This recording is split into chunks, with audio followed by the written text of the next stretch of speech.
नर्मदे हर. हे काय असं वातावरण आहे. शूलपाणेश्वर झाडी आहे,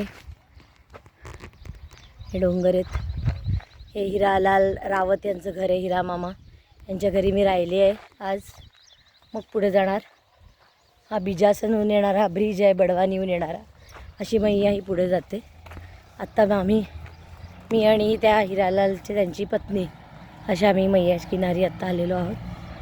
मला थोडं पुढे चालायला सांगितले. आता ते मला आणायला येतील. नर्मदे हर. खूपच सुंदर वातावरण आहे.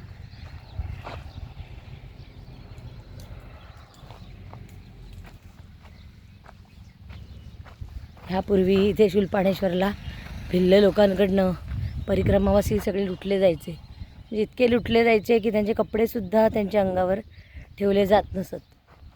इकडे घुंगसाला लखनगिरी आश्रम आहे. ते लखनगिरी जे महाराज होते ते आणि हे हिरालाल रावत ह्या सगळ्यांनी मिटिंग करून त्या भिल्ल लोकांना समजावून हळूहळू हे सगळ्या गोष्टी बंद केल्या. ह्याच्या पुढे जे कुली म्हणून जे गाव आहे, त्या कुली गावामध्ये सुद्धा अजूनही लूटमारीचे प्रकार घडत होते. पण ह्याच रावतदादांच्या सहकार्यामुळे आणि असं सगळ्या ह्याच्यामुळे आता इथे लूटमार जी व्हायची शूलपाणेश्वर ह्याच्यात झाडीमध्ये, ती आता बंद झालेली आहे. हे शूलपाणेश्वरचा हा सगळा डोंगराळ भाग.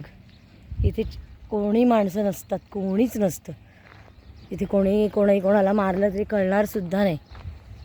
इथे कोणीच नसतं. निर्मनुष्य, फक्त डोंगर, आकाश, नर्मदा मैयाचं पाणी, बस. बाकी कोण नाही. आणि ही काही भिल्ल वस्ती असेल ही सुद्धा रिकामी आता. या भिल्ल वस्तीत सुद्धा कोणी नाही आहे.